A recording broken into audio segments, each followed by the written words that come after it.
ماجرای سعید قسمت 3. الو. سلام علیکم. سلام ستوری. حال شما خوبه؟ قربان سلام باش. قربان شما. چطوری تو؟ الحمدلله. شما خوبی؟ قربانت بری. چیکار میکنه؟ جانم. سعید میای دم در؟ کجا؟ دم در. کدوم دم در؟ دم خونه. خونه کجا؟ بابا من آشغالا رو اومدم بذارم اونجا. من نمیدونن کسی. زینب نمیدونه. آشغالا رو اومدم میخوام ببینمت.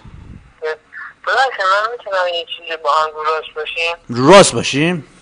بله. بگو رو راست. پس منم یه سوالایی میپرسم رو راست باشیم.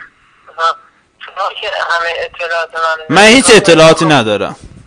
چرا همه شماره خونمونو که میده تا هم خواسترم هدفتون چیه؟ میخوان اذیت کنه؟ ما هدفمون مرکز سیبله. 100 امتیاز میخوایم بگیریم. جانم.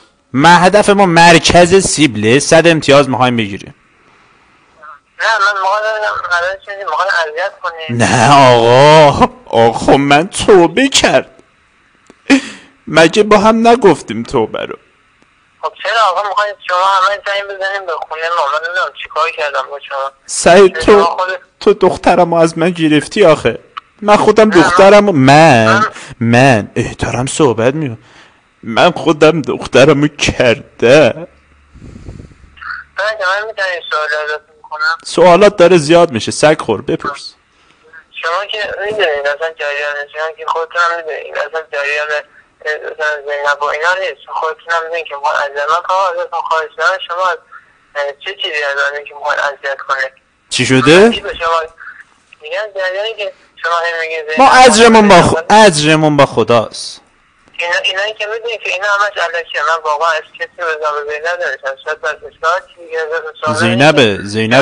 زینبم گذاشت. اجازه دید چرا تا هم اذیت کنیم؟ من بدی به شما کردم. چیزی شده؟ من جز خوبی از تو چیزی ندید.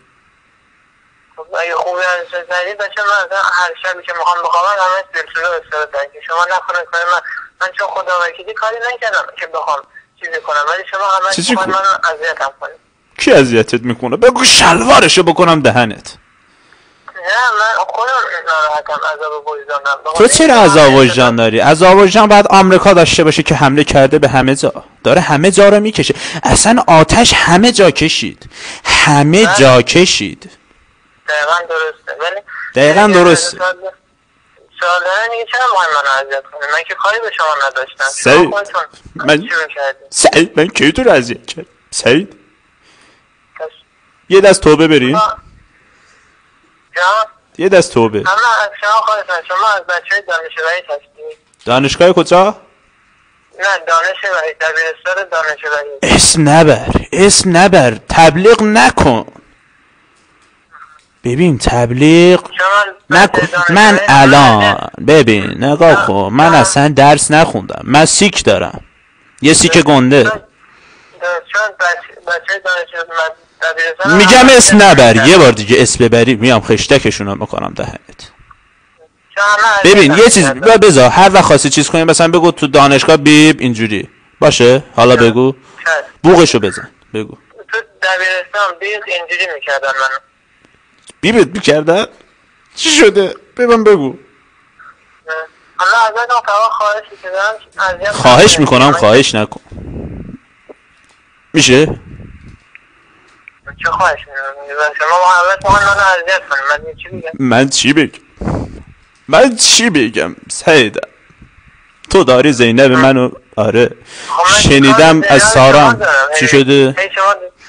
شما داری میگی زینب زینب چیه کثافت؟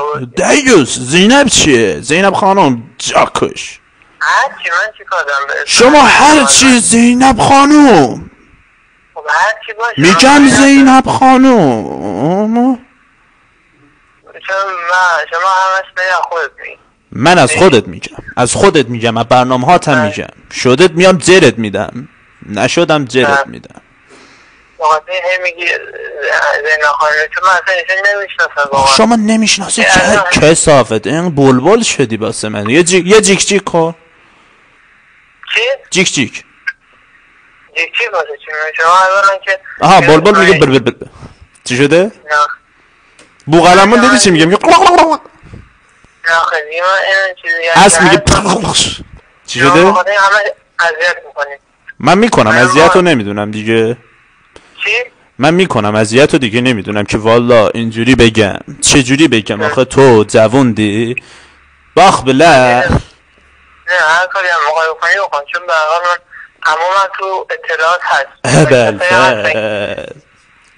تو اطلاعات هستن که دنباله این چیزا باشه. منم یه بار دیگه هم شماره شما اگه با هر شماره زنگ بزنید به شماره من به عمود نگو نگو نه دیگه ناچارم بگم خواهش میکنم سعید خواهش سعید نگو نگو اگه یه بار دیگه زنگ زدم بگو اگه یه بار دیگه زنگ زدم نه اصلا بش بده چون من اگه بخوام یه بار دیگه شماره چون من هم خودم دیگه تا یه اندازه صبر و تحمل دارم بگذارم چی ترسناک هم دیونه که همیشه الان من یعنی من واستا من واستا ببین کثافت میگم واستا دارم زر میزنم من سن پدرتو دارم پدست سوخت دارم زر میزنم دارم صحبت میکنم درسته چه خشن شدی من میگم اگه الان ببین میگم اگه الان من یه بار دیگه زنگ بزنم به عمود که تو وزارت چی بود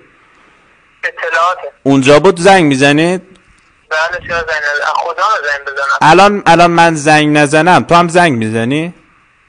نه من همه الان شما قطع کنی من شماره رو دادم چون ایرانسل میخوای ایرانسل باشی من آدرس دقیقت هم میدونم کجاست عزیزم؟ من میدونم تا حالا با چه کسایی زنگ زدی با چه شماره هایی میخوای تک تکیش هم واسط بگم وای تو صدا تو ضبط کردم بهت بگم همه کارات انجام دادم تو چقدر زیرنگی چقدر قشنگی